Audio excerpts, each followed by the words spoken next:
Okay, I'm going to go over grading with the new button locations on Tigers.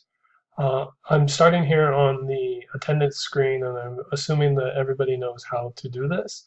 So you can see my buttons here are already grayed out. So I finalized my attendance here. I saved the scores, and then I clicked the final calculation button here. The class I'm doing this for is my culture class, which is a class that meets once a week for 2 hours. Once I have that done, I can go into my Tiger screen, and you can see everything is basically the same. We have a survey button here that we don't really need to worry about. The other buttons here are covered in the previous videos, so I think most people already know how to use them. I've already done the calculation here, but I'm redoing the attendance just so I can show you for the video. So I have my midterm exam. In this class, it was worth 55 points. I have my final exam, which was worth 55 points. And I have my assignment scores, which were 20 points. So I've adjusted the perfect score here for each of those. I've already input my midterm scores and my final exam scores. So everything is here on the screen.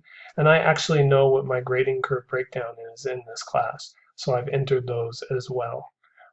I have the option, if I want, to select absolute grading for students with special needs. That's the first column here, 장애. This class, I don't have any 장애 학생, so the number is 0. This class, I have 16 international students, so I could do the absolute grading if I want to, but I'm choosing not to because it's going to benefit more students if I don't do it.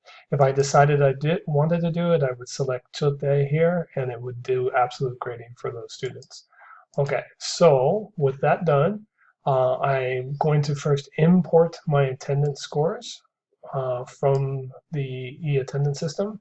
It's the button here on the right in the middle, 출석 점수 이관. I will confirm.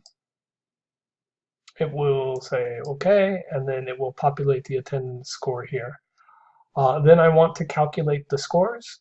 So I will select the middle button here, 실점 계산, and takes a second, then it's populated. And then I want to look at my grades, how they've come out.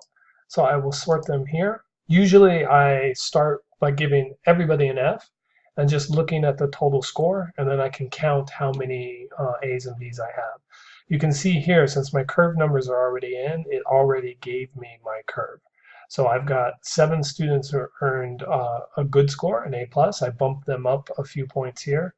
And I was actually really generous in this class for some of the international students. Uh, I go down and I double check that anybody who has a total score the total score should be higher than a person below them. Look here, the total score and the final score doesn't always match. So this student has 3 more total points, but a lower overall ranking in the class. That's because of the weighting of the midterm and the final exam. The same thing down here. So this student has a 108, this student has the 110, and this student down here is at 104.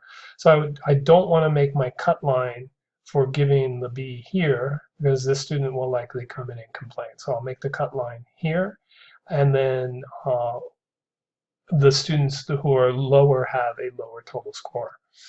Okay, from there, I want to make sure I've made everything visible to my students. I have selected Gongxi for the midterm, for the final, for the homework, and for the attendance.